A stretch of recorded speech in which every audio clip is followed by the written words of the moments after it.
இன்றைய முக்கிய செய்திகள். அமெரிக்க வரி விதிப்பு அமலான நாளிலேயே 2000 கோடி ரூபாய் ஆர்டர்கள் நிறுத்தம். தொழிலாளர்கள் வாழ்வாதாரம் முடங்கும் என திருப்பூர் ஜவுளி உற்பத்தியாளர்கள் கவலை. சாவி கொடுத்தால் ஆடும் பொம்மை போல் தேர்தல் ஆணையம் செயல்படுவதாக குற்றச்சாட்டு. ராகுல் காந்தியின் வாக்காளர் அதிகார யாத்திரையில் பங்கேற்ற ஸ்டாலின் கடும் தாக்கு. அமெரிக்க அரசின் அடாவடி வரி விதிப்பை கண்டித்து செப்டம்பர் 5ஆம் தேதி போராட்டம். தமிழக தொழில் நகரங்களில் நடைபெறும் என இடதுசாரி கட்சிகள் அறிவிப்பு. வட மாநிலங்களில் தொடரும் அதி கனமழையால் ஆறுகளில் கடும் வெள்ளப்பெருக்கு. கரையோரங்களில் கட்டப்பட்ட வீடுகள், நட்சத்திர விடுதிகள் சரிந்து விழுந்த பரிதாபம்.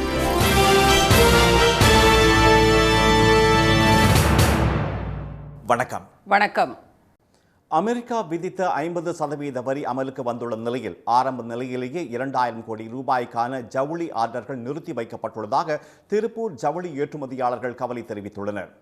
அமெரிக்க அதிபராக 2வது முறையாக பதவியேற்ற பிறகு பல்வேறு நாடுகளுடன் ட்ரம்ப் வர்த்தக போரில் ஈடுபட்டுள்ளார்.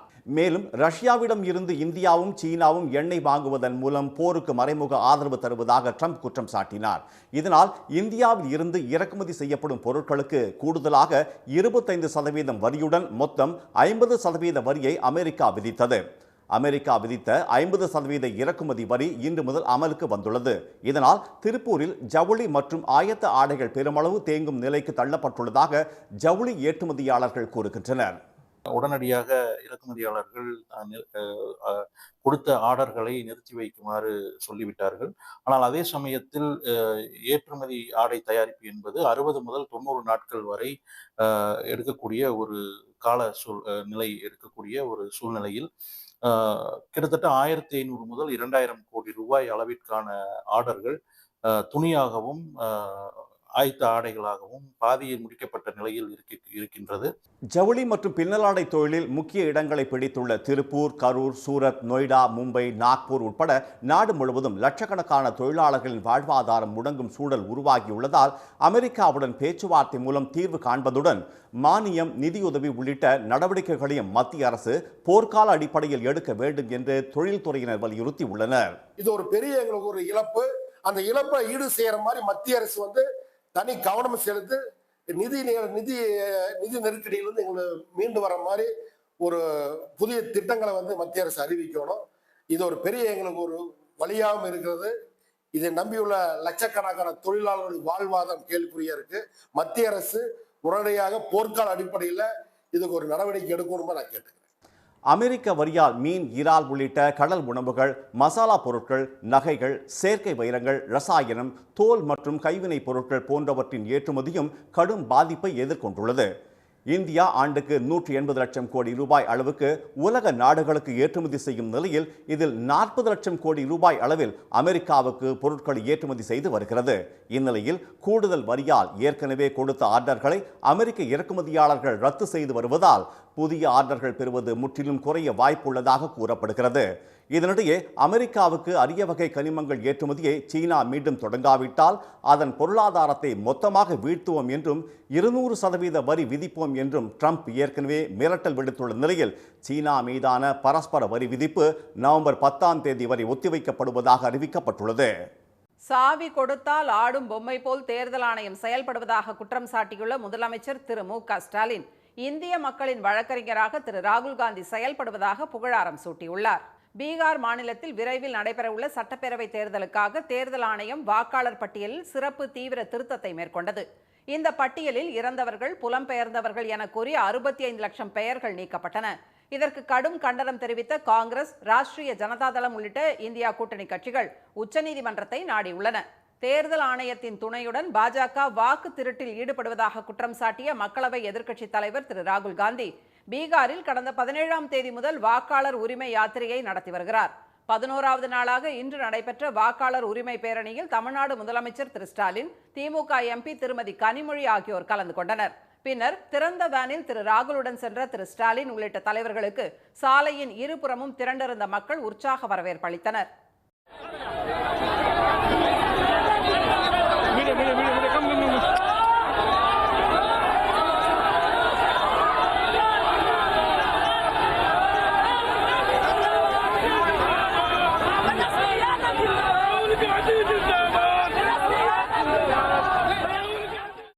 பின்னர் முசாஃபர்பூரில் நடந்த பொதுக்கூட்டத்தில் பேசிய திரு ஸ்டாலின், ஜனநாயகத்திற்கு ஆபத்து வரும்போதெல்லாம் அதற்கான போர்க்குரலாக பீகார் எதிரொலித்துள்ளதாக கூறினார். தேர்தல் ஆணையத்தை கீ கொடுத்தால் ஆடும் பொம்மை போல் பாஜக மாற்றிவிட்டதாக அவர் குற்றம் சாட்டினார். 2024 நாடாளுமன்ற தேர்தலில் இந்தியா கூட்டணிக்கான அடித்தளத்தை பாட்னாவில் அமைத்ததாகவும், பாஜகவின் கர்வத்தை தகர்த்த இடம் பீகார் என்றும் திரு ஸ்டாலின் தெரிவித்தார். 400 இடங்கள் என்று கனவு கண்டவர்களை 240 அடக்கியது இந்தியா கூட்டணி என்ற அவர், மக்கள் சக்திக்கு முன் எப்படிப்பட்ட சர்வாதிகாரியும் மண்டியிட்டுத்தான் ஆக வேண்டும் என்றார். தேர்தல் ஆணையத்தை கீ கொடுத்தா ஆடுற பொம்மையா மாத்திட்டாங்க. பீகார்ல பெறப்போற வெற்றி தான் இந்தியா கூட்டணியோட அடுத்தடுத்த வெற்றிகளுக்கு அடித்தளமாக அமைய போகிறது. பீகார் சட்டமன்ற தேர்தலில் நீங்க வெற்றி பெற்ற பிறகு நடைபெறக்கூடிய வெற்றி விழா கூட்டத்தில் நிச்சயமா உறுதியா நானும் பங்கேற்பேன். திரு ராகுல் இந்தியாவுக்கான வழக்கறிஞராக போராடுவதால் இந்திய மக்களுக்கு நீதி கிடைக்கும், ஜனநாயகம் தழைக்கும் என நம்புவதாக திரு ஸ்டாலின் தெரிவித்தார். பின்னர் பேசிய திரு ராகுல் காந்தி, மக்களின் வாக்குகளை திருடி திரு மோடி வெற்றி பெற தேர்தல் ஆணையம் உதவி செய்வதாக குற்றம் சாட்டினார். வாக்கு திருட்டு என்பது பட்டியல் சமுதாயத்தினர், சிறுபான்மையினர், பிற்படுத்தப்பட்டோர் ஆகியோர் மீது நடத்தப்பட்ட தாக்குதல் என்று அவர் கண்டனம் தெரிவித்தார். வாக்கு திருட்டை தொடர்ந்து ஏழை மக்கள் தங்களது குடும்ப அட்டைகளையும் நிலத்தையும் இழக்கும் நிலை ஏற்படும் என்றும் திரு ராகுல் காந்தி எச்சரித்தார். அமெரிக்க அரசின் அடாவடி வரி விதிப்பை கண்டித்து செப்டம்பர் 5ஆம் தேதி தமிழ்நாட்டில் உள்ள தொழில் நகரங்களில் கண்டன ஆர்ப்பாட்டம் நடைபெறும் என்று இடதுசாரி கட்சிகள் அறிவித்துள்ளன. இந்தியா மீதான அமெரிக்க அரசின் வரி விதிப்பால் ஜவுளித்துறை உள்ளிட்ட ஏற்றுமதி சார்ந்த பல்வேறு தொழில்கள் கடும் பாதிப்பை சந்தித்துள்ளன. இந்நிலையில் மார்க்சிஸ்ட் கம்யூனிஸ்ட் மாநில செயலாளர் திரு பே சண்முகம், இந்திய கம்யூனிஸ்ட் கட்சியின் மாநில செயலாளர் திரு இரா முத்தரசன், CPI-ML விடுதலை இயக்க மாநில செயலாளர் திரு பழ ஆசைத்தம்பி ஆகியோர் இணைந்து வெளியிட்டுள்ள அறிக்கையில், அமெரிக்க அதிபராக ட்ரம்ப் பதவியேற்றது முதலாகவே இந்தியா மீது வெறுப்பை உமிழ்ந்து வருவதாக விமர்சித்துள்ளனர். நாட்டின் எரிபொருள் தேவைக்காக குறைந்த விலையில் ரஷ்யாவிடம் இருந்து கச்சா எண்ணெய் வாங்கி வருவதை நிறுத்துமாறு இந்தியாவை ட்ரம்ப் தொடர்ந்து மிரட்டி வந்த நிலையில் இந்திய அரசின் மென்மையான அணுகுமுறை காரணமாக இப்போது இந்திய பொருட்கள் மீதான வரி மற்றும் அபராதமாக 50% வரி விதிக்கப்பட்டுள்ளதாக அவர்கள் குற்றம் சாட்டியுள்ளனர். இதனால் நாட்டின் ஜவுளி, பின்னலாடை, ஆயத்த ஆடைகள், ஆபரணங்கள், இறால், தோல் பொருட்கள், மின்சார சாதனங்கள் உற்பத்தி ஆகியவை கடுமையாக பாதிக்கப்பட்டுள்ளதாகவும் 66% வீழ்ச்சி ஏற்படும் என்று மதிப்பிடப்பட்டுள்ளதாகவும் அவர்கள் தங்கள் அறிக்கையில் தெரிவித்துள்ளனர். அமெரிக்க அரசின் வரி விதிப்பால் பல்லாயிரக்கணக்கான தொழிலாளர்களின் வேலை வாய்ப்பு பறிபோகும் நிலை ஏற்பட்டுள்ளதாக கூறியுள்ள இடதுசாரி கட்சிகளின் தலைவர்கள், ட்ரம்ப் அரசின் வரி விதிப்பு தாக்குதலை மத்திய அரசு உறுதியுடன் எதிர்கொள்ள வேண்டும் என்று அறிவுறுத்தியுள்ளனர்.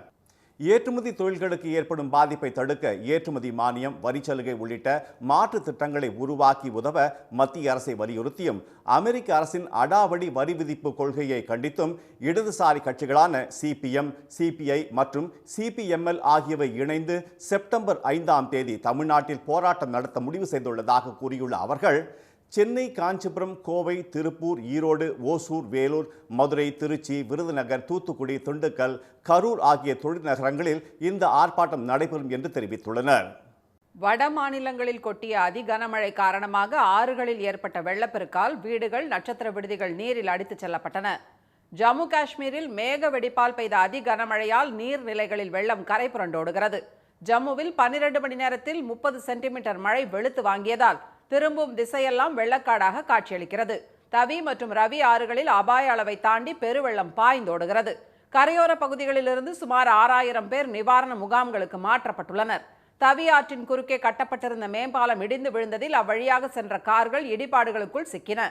ஆரஸ்புரா, அக்னூர், நக்ரோட்டா, கோட் பல்வால், விஜய்பூர், உதம்பூர் ஆகிய பகுதிகள் வெள்ளம் மற்றும் நிலச்சரிவால் கடுமையாக பாதிக்கப்பட்டுள்ளன. மீட்பு மற்றும் நிவாரணப் பணிகளில் ராணுவம் ஈடுபட்டுள்ளது.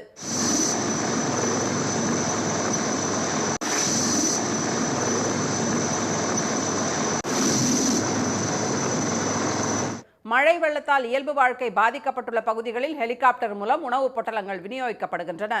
ஜம்முவில் ஆங்காங்கே ஏற்பட்ட நிலச்சரிவில் சிக்கி 36 பேர் உயிரிழந்தனர். சாலைகளை வெள்ளம் அடித்துச் சென்றதால் ஜம்மு, ஸ்ரீநகர், கிஷ்த்வார், தோடா தேசிய நெடுஞ்சாலைகளில் போக்குவரத்து நிறுத்தப்பட்டது. கத்துவா எல்லையில் உள்ள பஞ்சாப் மாநிலத்தின் மாதோபூரில் 22 CRPF வீரர்கள் உள்ளிட்ட 25 பேர் வெள்ளத்திலிருந்து தப்பித்து பழைய கட்டடம் ஒன்றில் இரவு முழுவதும் தஞ்சமடைந்திருந்த நிலையில் அவர்கள் இன்று ஹெலிகாப்டர் மூலம் மீட்கப்பட்ட சில நிமிடங்களில் அந்த கட்டடம் இடிந்து விழுந்தது.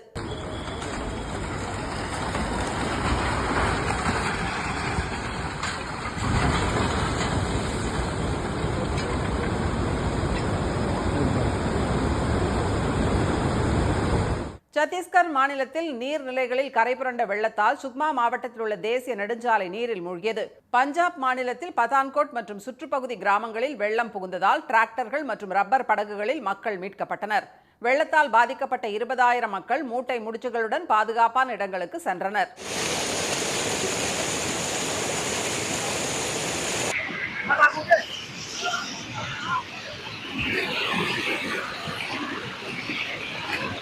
இமாச்சல பிரதேச மாநிலத்தில் 4வது நாளாக இன்றும் கனமழை பெய்து வருகிறது. தொடரும் மழையால் பியாஸ் ஆற்றில் தண்ணீர் ஆர்ப்பரித்து செல்கிறது. வெள்ளப்பெருக்கு காரணமாக நட்சத்திர விடுதியின் ஒரு பகுதி தண்ணீரில் அடித்துச் செல்லப்பட்டது. குலு, கங்க்ரா, மாண்டி பகுதிகளுக்கு அடுத்த 2 நாட்களுக்கு ரெட் அலர்ட் விடுக்கப்பட்டுள்ளது. கங்கை மற்றும் யமுனை ஆறுகளில் செல்லும் காட்டாற்று வெள்ளத்தால் உத்தரப்பிரதேச மாநில கரையோர பகுதிகளில் உள்ள ஏராளமான வீடுகள், வழிபாட்டு தலங்கள், காவல் நிலையங்கள் தண்ணீரில் மூழ்கியுள்ளன. நாடு முழுவதும் விநாயகர் சதுர்த்தியை பக்தர்கள் உற்சாகமாக கொண்டாடினர். தலைநகர் டெல்லி, மும்பை, கேரளா, மேற்கு வங்கம், பீகார் உள்ளிட்ட பகுதிகளில் பல அடி உயரத்தில் வடிவமைக்கப்பட்ட விநாயகர் சிலைகளுக்கு சிறப்பு பூஜைகள் நடைபெற்றன. நீண்ட வரிசையில் காத்திருந்த ஏராளமான பக்தர்கள் விநாயகரை வழிபட்டனர். சென்னையில் வடபழனி, தியாகராயர் நகர், வண்ணாரப்பேட்டை, திருவொற்றியூர் உள்ளிட்ட பல இடங்களில் ஆங்காங்கே விநாயகர் சிலைகளை வைத்து மக்கள் வழிபட்டனர். குரோம்பேட்டையில் பல்வேறு வடிவங்களில் உருவாக்கப்பட்ட 22,000 விநாயகர் சிலைகளுடன் கண்காட்சி நடைபெற்றது. விநாயகர் சதுர்த்தி தினத்தை முன்னிட்டு பிள்ளையார்பட்டியில் ஏராளமான பக்தர்கள் நீண்ட வரிசையில் காத்திருந்து வழிபட்டனர். திருச்சி மலைக்கோட்டை அடிவாரத்தில் உள்ள மாணிக்க விநாயகர் கோயிலில் 75 கிலோ கொழுக்கட்டையும், உச்சிப்பிள்ளையாருக்கு 75 கிலோ கொழுக்கட்டையும் படைக்கப்பட்டது. புதுச்சேரியில் புகழ்பெற்ற மணக்குள விநாயகர் கோயிலில் வைர கவச மூலவருக்கு சிறப்பு பூஜைகள் நடத்தப்பட்டு பக்தர்களுக்கு லட்டு, கொழுக்கட்டை உள்பட 9 வகை பிரசாதங்கள் வழங்கப்பட்டன. காலையில் 5 மணிக்கெல்லாம் வந்துட்டோம். ஒரு 1 மணி நேரம் நின்று இருந்தோம். ஏன்னா அபிஷேக வேலையெல்லாம் நடந்துட்டு இருந்தது. அபிஷேகம்லாம் முடிஞ்சோடனே நல்லபடியாக ஏற்பாடு பண்ணியிருந்தாங்க. நல்ல கியூவில் நின்று சாமி தரிசனம் நல்லபடியாக முடிச்சுட்டு வந்திருக்கோம். நாமக்கல் மாவட்டம் பரமத்திவேலூரில் 12 அடி உயரத்தில் 5 முகங்களுடன் கூடிய பஞ்சமுக மகா கணபதி கோயிலில் ஏராளமான பக்தர்கள் தீபமேற்றியும் அருகம்புல் மாலை அணிவித்தும் வழிபட்டனர். ஆசியாவிலேயே 19 அடி உயரமும் 190 டன் எடையும் கொண்ட ஒரே கல்லால் வடிவமைக்கப்பட்ட கோவை புலியகுளம் முந்தி விநாயகர் கோயிலில் 4 டன் மலர்கள் மற்றும் 100 கிலோ சந்தனக்காப்பு சாத்தி வழிபாடு நடத்தப்பட்டது. திண்டுக்கல்லில் ஒரே கல்லாலான 32 அடி உயரம் கொண்ட மகா சங்கடகர சதுர்த்தி விநாயகர் கோயிலில் ஏராளமானோர் தரிசனம் செய்தனர். கோயில் வளாகம் முழுவதும் 5 முகத்துடன் கூடிய 1008 அன்னலட்சுமி விளக்குகளால் அலங்கரிக்கப்பட்டிருந்தது. கடலூர் மாவட்டம் திருப்பாதிரிப்புலியூரில் 73 கிலோ எடை கொண்ட லட்டால் வடிவமைக்கப்பட்ட விநாயகரை மக்கள் ஆர்வத்துடன் பார்த்து சென்றனர். இனி வருவது செய்தித் துளிகள். சென்னை உயர் நீதிமன்ற நீதிபதி உட்பட நாடு முழுவதும் 14 உயர் நீதிமன்ற நீதிபதிகளை மாற்றம் செய்ய உச்ச நீதிமன்ற தலைமை நீதிபதி திரு B.R. கவாய் தலைமையிலான கொலிஜியம் மத்திய அரசுக்கு பரிந்துரை செய்துள்ளது. மத்திய பிரதேசம், சத்தீஸ்கர், சென்னை, ராஜஸ்தான், டெல்லி, அலகாபாத், குஜராத், கேரளா, கொல்கத்தா உள்ளிட்ட உயர் நீதிமன்றங்களில் 14 நீதிபதிகளை ஆந்திரா, கர்நாடகா, பாட்னா, கல்கத்தா, டெல்லி, ராஜஸ்தான், மத்திய பிரதேசம் உள்ளிட்ட பல்வேறு மாநில உயர் நீதிமன்றங்களுக்கு மாற்ற கொலிஜியம் பரிந்துரைத்துள்ளது. குன்னூர் மார்க்கெட் கடைகளை இடித்து புதிதாக கடைகளை கட்டுவதற்கு எதிராக வியாபாரிகள் தொடர்ந்த வழக்கில் முதற்கட்டமாக 234 கடைகளை 2 வாரத்திற்குள் காலி செய்ய சென்னை உயர் நீதிமன்றம் உத்தரவிட்டுள்ளது. அங்கு புதிதாக பார்க்கிங் வசதியுடன் கூடிய கடைகளை கட்ட தமிழக அரசு நிதி ஒதுக்கியுள்ள நிலையில் தற்காலிகமாக மாற்று இடம் ஒதுக்கப்பட்டு கடைகள் அமைக்கப்பட்டுள்ளன. அண்ணா பல்கலைக்கழகம் தனது இணைப்பு கல்லூரிகளில் பின்பற்றப்படும் இளங்கலை பொறியியல் பட்டப்படிப்பு பாடத்திட்டத்தில் தொழில்துறை தேவைகள் மற்றும் உலகளாவிய கல்வி போக்குகளுக்கு ஏற்ப புதிய படிப்புகளை அறிமுகப்படுத்துகிறது. புதிய பாடத்திட்டங்கள் கல்வியாளர்கள், தொழில்துறை நிபுணர்கள், ஆராய்ச்சி நிறுவனங்களின் விஞ்ஞானிகள் மற்றும் முன்னாள் மாணவர்களை கொண்ட ஆய்வுக்குழுவால் வடிவமைக்கப்பட்டுள்ளதாக அறிவிக்கப்பட்டுள்ளது. தமிழ்நாட்டில் உள்ள 6 கடற்கரைகளுக்கு நீல கொடி சான்றிதழ் கிடைத்துள்ள நிலையில் அவற்றை மேம்படுத்தும் பணிகளை மேற்கொள்ள ரூபாய் 24 கோடி ஒதுக்கீடு செய்து தமிழ்நாடு அரசு அரசாணை பிறப்பித்துள்ளது. சென்னையில் திருவான்மியூர், உத்தண்டி, பாலவாக்கம், தூத்துக்குடி மாவட்டம் குலசேகரப்பட்டினம், விழுப்புரம் மாவட்டம் கீழ்ப்புதுப்பட்டு, கடலூர் மாவட்டம் சாமியான்பேட்டை ஆகிய 6 கடற்கரைகளில் ஒரு கடற்கரைக்கு ரூபாய் 4 கோடி வீதம் ரூபாய் 24 கோடி ஒதுக்கீடு செய்யப்பட்டுள்ளது. கொடைக்கானலில் பல்வேறு பகுதிகளில் சிதறி கிடக்கும் பிளாஸ்டிக் பாட்டில்களால் சுற்றுச்சூழல் சீர்கேடு ஏற்படும் ஆபத்து ஏற்பட்டுள்ளதாக சமூக ஆர்வலர்கள் குற்றம் சாட்டியுள்ளனர். கொடைக்கானல் மலைப்பகுதியை பாதுகாக்க தடை செய்யப்பட்ட பிளாஸ்டிக் பொருட்கள் மற்றும் தண்ணீர் பாட்டில்கள் கொண்டு செல்ல நீதிமன்றமும் மாவட்ட நிர்வாகமும் தடை விதித்து மலைப்பாதைகளில் வாகன சோதனை நடத்தப்பட்டு வருகிறது. சுற்றுலா பயணிகள் கொண்டு செல்லும் பாட்டில்கள் பறிமுதல் செய்யப்பட்டு வருகின்றன. ஆனால் கொடைக்கானலில் சுற்றுலா பேருந்துகள் நிறுத்தப்படும் பல இடங்களில் தற்போது பிளாஸ்டிக் பாட்டில்கள் குப்பையாக காட்சியளிப்பது பொதுமக்களிடம் கவலையை ஏற்படுத்தியுள்ளது. மேட்டூர் அணைக்கு நீர்வரத்து இன்று காலை நிலவரப்படி வினாடிக்கு 6871 கனஅடியாக சரிந்து அணையின் நீர்மட்டம் 119.65 அடியாக குறைந்துள்ளது. டெல்டா பாசனத்திற்காக 12,000 கன அடியும் கிழக்கு மேற்கு கால்வாய் வழியாக 850 கன அடியும் என வினாடிக்கு 12,850 கன அடி தண்ணீர் மேட்டூர் அணையில் இருந்து வெளியேற்றப்பட்டு வருகிறது. அரசியலை கடந்து எல்லோரும் எல்லாரையும் மதிக்க வேண்டும் என்று நடிகர் சூரி தெரிவித்துள்ளார். தனது பிறந்த நாளை முன்னிட்டு மதுரை மீனாட்சி அம்மன் கோயிலில் தரிசனம் செய்த அவரிடம் தவேக தலைவர் விஜய் மாநாட்டில் தமிழக முதல்வரை விமர்சனம் செய்தது குறித்த கேள்விக்கு பதிலளித்த அவர் இவ்வாறு கூறினார். எதுவாக இருந்தாலும் நல்ல விதமாக அரசியலை தாண்டி எல்லாரும் எல்லாத்துக்கும் வேணும். அதோட எல்லாரும் எல்லாத்தையும் மதிக்கணும். கண்டிப்பாக அது ரொம்ப முக்கியம். திருப்பத்தூர் மாவட்டம் வாணியம்பாடியை அடுத்த சிகரம் நகரில் தனியார் பள்ளி மாணவர்கள் பிரம்மாண்ட விநாயகர் வடிவத்தில் அமர்ந்து அசத்தினர். விநாயகர் வடிவிலான ஓவியம் வரையப்பட்டு அதில் 6 முதல் 9ஆம் வகுப்பு படிக்கும் சுமார் 500க்கும் மேற்பட்ட மாணவர்கள் விநாயகர் வடிவில் அமர்ந்து விநாயகர் சதுர்த்தியை கொண்டாடினர். புதுச்சேரியில் இருந்து வேளாங்கண்ணிக்கு பாத யாத்திரை சென்ற பக்தர் ஒருவர் கையில் யாத்திரை கொடியுடன் தலையில் விநாயகர் சிலையை சுமந்து சென்றது அனைவரையும் கவர்ந்தது. சமத்துவம் சகோதரத்துவம் வேண்டி விநாயகர் சிலையை சுமந்தபடி வேளாங்கண்ணிக்கு யாத்திரை செல்வதாக கூறிய அவர் வேளாங்கண்ணி மாதா கோயில் கடலில் விநாயகர் சிலையை நாளில் கரைப்போம் என்று தெரிவித்தார். ஆபரண தங்கம் விலை சவரன் 75,000 ரூபாயை கடந்து மீண்டும் உச்சத்தை எட்டியுள்ளது. சென்னையில் இன்று ஆபரண தங்கத்தின் விலை சவரனுக்கு 280 ரூபாய் உயர்ந்து ஒரு சவரன் 75,120 ரூபாயாகவும் 1 கிராம் 9,390 ரூபாயாகவும் உள்ளது. வெள்ளி விலை மாற்றமின்றி 1 கிராம் 130 ரூபாயாக உள்ளது. மீண்டும் இன்றைய முக்கிய செய்திகள்.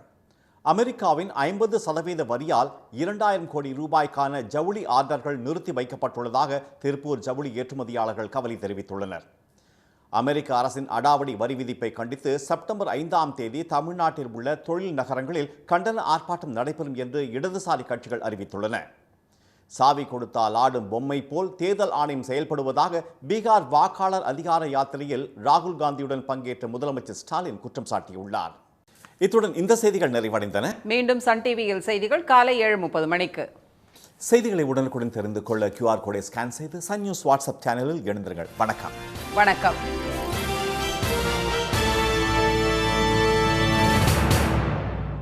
உடனுக்குடன் செய்திகளை தெரிந்து கொள்ள சன் நியூஸ் பெல் ஐகானை கிளிக் பண்ணுங்க.